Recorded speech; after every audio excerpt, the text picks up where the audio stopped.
सबसे पहले आपको बताते हैं त्रिभुज के बारे में। क्या त्रिभुज कैसे बना, त्रिभुज क्या है, त्रिभुज किसे कहते हैं, वो पहले हम बताते हैं। ठीक है, तो मान लीजिए त्रिभुज,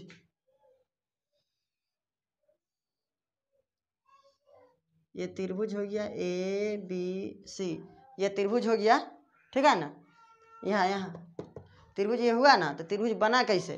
त्रिभुज बन गया, मान लीजिए त्रिभुज कहते किसे है, तो मान लीजिए तीन भुजाओं से घिरे हुए क्षेत्र को त्रिभुज कहते हैं। चलिए, त्रिभुज किसे कहते हैं? तो त्रिभुज तीन भुजाओं से घिरे हुए क्षेत्र को त्रिभुज कहते हैं। क्या, तो त्रिभुज कैसे बना? त्रिभुज कैसे बना? त्रिभुज बना कि भुजा ए बी और भुजा बी सी और भुजा ए सी मिला तो त्रिभुज बना। तो मान लीजिए कि इसको हम अलग अगर छिटकाते हैं तो ये हो जाएगा भुजा आपको ए बी, उसके बाद में यह भुजा बी सी और ई भुजा हो गया आपको ए सी। अब यही भुजा मिलकर क्या बना? त्रिभुज बना। क्या, त्रिभुज बना। तो अब इसको हम देखेंगे कि त्रिभुज अब कितने प्रकार के होते हैं। ठीक ना, तो त्रिभुज कितने प्रकार के होते हैं? तो भुजा के दृष्टि से त्रिभुज जो है, भुजा के दृष्टि से, नोट करो इसको, दृष्टि से त्रिभुज तीन प्रकार के होते हैं। तीन प्रकार के होते हैं। त्रिभुज कितने प्रकार के होते हैं? तीन प्रकार के होते हैं। नोट कीजिए इसको फटाफट।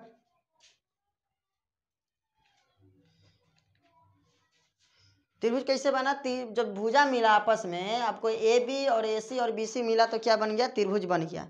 ठीक ना। अब त्रिभुज कितने प्रकार के होते हैं? त्रिभुज तीन प्रकार के होते हैं। नोट कीजिए। और अगला हम बताते हैं कि कौन कौन से है त्रिभुज। और एक होता है आपको कोण के हिसाब से। कोण के हिसाब से आपको देखिएगा तो वो भी त्रिभुज तीन प्रकार के होंगे। क्या, कोण के हिसाब से भी त्रिभुज तीन प्रकार के और भुजा के हिसाब से भी त्रिभुज तीन प्रकार के। तो इसको हम क्या करेंगे? भुजा के अनुसार त्रिभुज तीन प्रकार के होते हैं। एक नंबर में देखिए, एक नंबर में हो जाएगा आपको समबाहु त्रिभुज। दो नंबर में हो जाएगा समद्विबाहु त्रिभुज। और तीन नंबर में हो जाएगा विषम बाहु त्रिभुज। विषम बाहु त्रिभुज।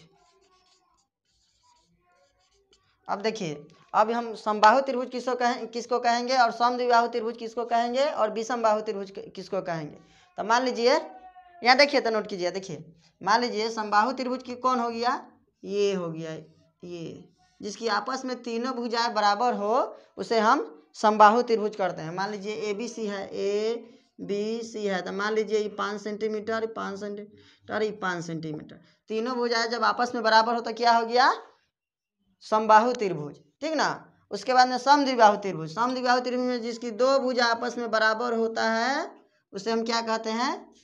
उसे हम समद्विबाहु त्रिभुज कहेंगे। तो मान लीजिए दो भुजा आपस में बराबर, एक, ये दोनों बराबर, ये छोटा, तो ये मान लीजिए 4 हो गया। और ये 5 सेंटीमीटर, 5 सेंटीमीटर, मान लीजिए ए बी और सी। मान लीजिए आपस में भुजा ए बी और ए सी, भुजा ए बी और ए सी क्या है? बराबर है, जबकि भुजा बी सी बराबर नहीं है। तो क्या हो गया? समद्विबाहु त्रिभुज। ठीक ना। और विषमबाहु त्रिभुज किसको कहेंगे? विषमबाहु त्रिभुज हम उसको कहेंगे जिसकी भुजा आपस में अलग अलग हो। मान लीजिए एक ये हो गया, एगो ये और एगो ये, ए बी सी। मान लीजिए ये 6, ये मान लीजिए आपको 4 और ये 5, इसकी भुजा जो है आपस में अलग अलग है, तो क्या हो गया आपको विषम बाहु त्रिभुज। समझ में आ गया? तीनों चित्र द्वारा है। चलिए देखिए, इसको नोट कीजिए। चलिए अब आपको बताते हैं कोण के अनुसार भी त्रिभुज 3 प्रकार के होते हैं। कोण के अनुसार, पहले बताया था भुजा के अनुसार त्रिभुज 3 प्रकार के होते हैं, अब कोण के अनुसार भी त्रिभुज 3 प्रकार के होते हैं। तो कोण के अनुसार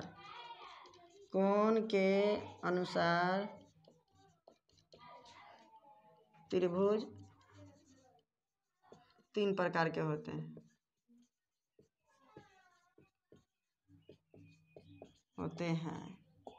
एक में क्या हो जाएगा, एक में हो जाएगा न्यूनकोण त्रिभुज,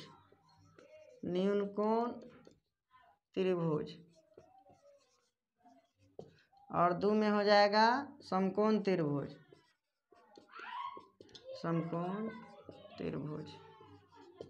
और 3 में हो जाएगा अधिक कोण त्रिभुज।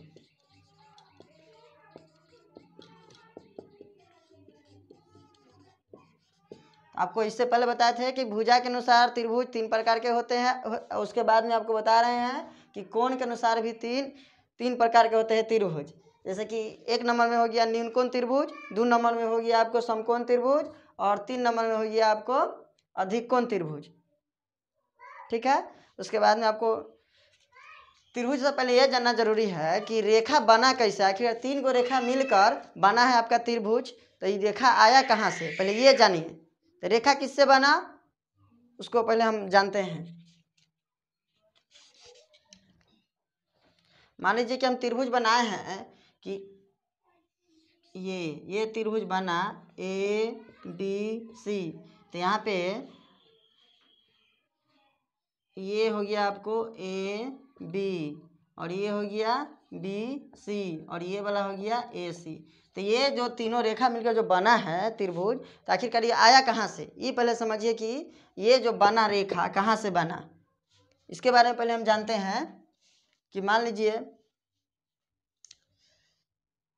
रेखा बिंदु से बनता है, ठीक है, रेखा बिंदु से बनता है। तो बिंदु किसे कहते हैं भाई, पहले बिंदु के बारे में जानते हैं, उसके बाद में हम रेखा के बारे में जानेंगे। मान लीजिए बिंदु किसे कहेंगे कि वैसी आकृति, बिंदु हम उसे कहेंगे वैसी आकृति जिसमें लंबाई और ऊंचाई नहीं हो, ठीक ना, लंबाई चौड़ाई और ऊंचाई नहीं हो, उसको हम बिंदु कहेंगे। ठीक है ना, जो कि कलम के या पेंसिल से एक झटके में लिखा जाता है उसे हम बिंदु कहेंगे। जैसे इस प्रकार से ये क्या हो गया, बिंदु हो गया। ये क्या हुआ, बिंदु, जो कलम के एक झटके में लिखा जाता हो, जिसमें लंबाई चौड़ाई और ऊंचाई नहीं हो, उसे हम बिंदु कहेंगे। और यही बिंदु, इसी बिंदु से आपको मिलकर ये देखिए, ये धीरे धीरे पूरा एकदम देख रहे हैं, एकदम सटा हुआ धीरे धीरे यही रेखा बनता है, इसी से आपको रेखा बनता है। तो रेखा का निर्माण किस तरह से होता है, रेखा का निर्माण जो होगी आपको बिंदु से होगा। किससे होगा, बिंदु से होगा। रेखा का निर्माण बिंदु से होता है। अब देखिए इसमें भी रेखा जो होता है, रेखा एक होता है ये रेखा, और एक ये रेखा, तो इसको हम कहेंगे सरल रेखा, ठीक है, इसको कहेंगे वक्र रेखा। यानी टेढ़ मेढ़ जो रहता है उसको हम वक्र रेखा कहेंगे, और सीधी रेखा जो रहेगा उसको सरल रेखा कहेंगे।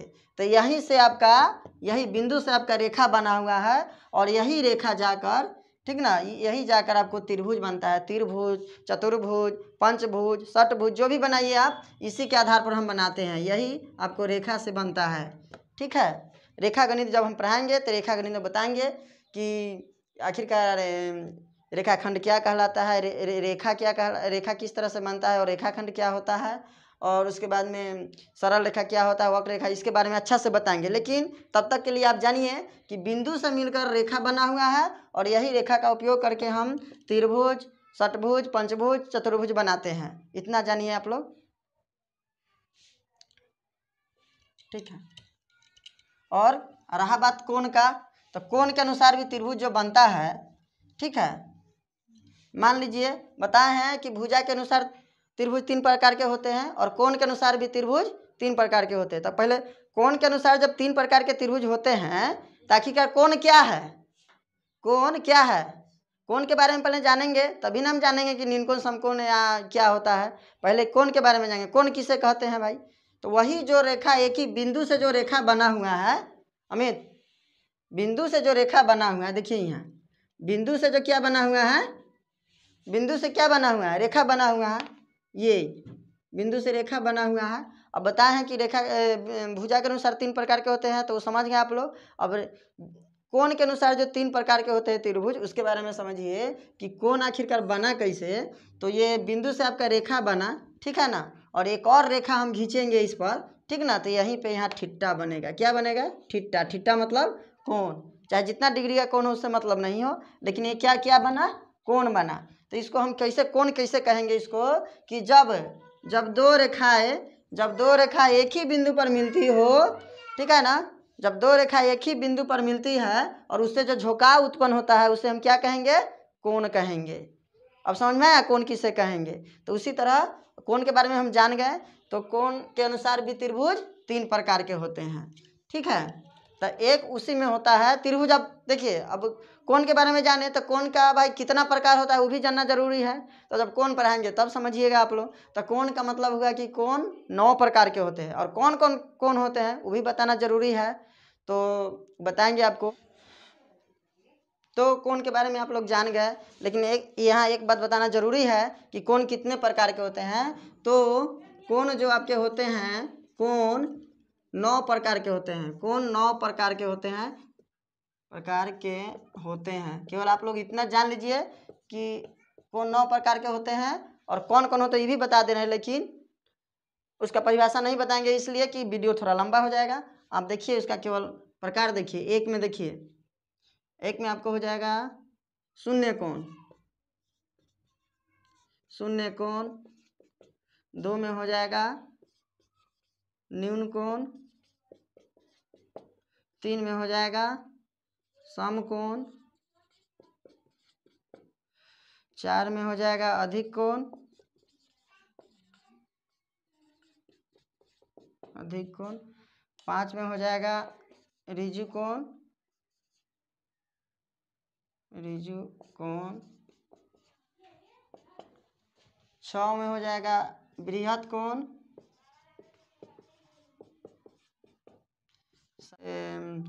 पूरक कोण।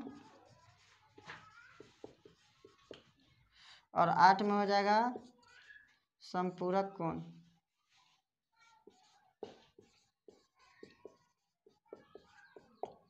समपूरक कोण। और में हो जाएगा 9 में हो जाएगा आपके लिए, 9 में हो जाएगा आपको संपूर्ण कोण, संपूर्ण कोण। लेकिन तब तक हम लोग जानते हैं, हम लोग त्रिभुज का चैप्टर पढ़ रहे हैं, तो इसलिए त्रिभुज के बारे में हम लोग को जानकारी लेना है, कोण के बारे में नहीं। लेकिन तब तक के लिए 3 गो कोण के बारे में जानिए आप लोग। न्यून कोण, समकोण और अधिक कोण। न्यून कोण उसको कहेंगे जो 90 डिग्री से छोटा होता है, उसे हम क्या कहेंगे?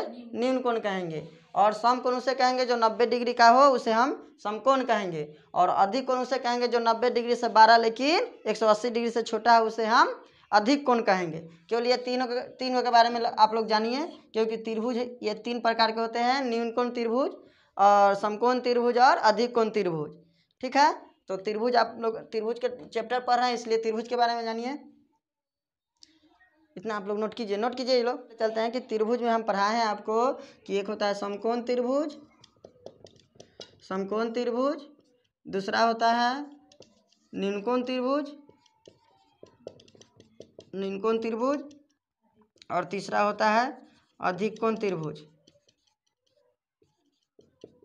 अधिक कोण त्रिभुज। तीनों आपको बताए हैं कि समकोण त्रिभुज किसे कहेंगे, कि जिस त्रिभुज में 90 डिग्री का कोण बना है उसे समकोण त्रिभुज कहेंगे। और जिस त्रिभुज में 90 डिग्री से छोटा कोण बना हो उसे न्यूनकोण त्रिभुज कहेंगे। और अधिक कोण त्रिभुज उसको कहेंगे जिसमें 90 डिग्री से 12 लेकिन 180 डिग्री से छोटा कोण बना है, उसे हम अधिक कोण त्रिभुज कहेंगे। जैसे हम बताए हैं आपको कि समकोण किसे कहेंगे, न्यूनकोण किसे कहेंगे, अधिक कोण किसे कहेंगे, उसी तरह त्रिभुज में भी होता है कि समकोण त्रिभुज हम कहेंगे जिसमें 90 डिग्री का कोण बना हो, और न्यूनकोण त्रिभुज से कहेंगे जिसमें 90 डिग्री से छोटा कोण बना हो, और जिसे अधिक कोण उसे कहेंगे जिसमें 90 डिग्री से, जैसे एग्जाम्पल के तौर पर आप लोग देखिए, ये हो गया आपको ABC, ये हो गया समकोण त्रिभुज, ठीक है, समकोण त्रिभुज। और ABC देखिए यहाँ बन गया, मान लीजिए यहाँ पे आपको बन गया 70 डिग्री और यहाँ 90 डिग्री, ये समकोण त्रिभुज। ये हो गया आपको न्यूनकोण त्रिभुज, और ये आपको हो जाएगा ये हो गया आपको, मान लीजिए यहाँ 115 डिग्री मानिए ना इसको, ये हो गया आपको अधिक कोण त्रिभुज, ये हो गया आपको अधिक कोण त्रिभुज, ये हो गया न्यूनकोण त्रिभुज, और ये हो गया समकोण त्रिभुज। त्रिभुज के बारे में समझ गए आप लोग, नोट कीजिए इसको।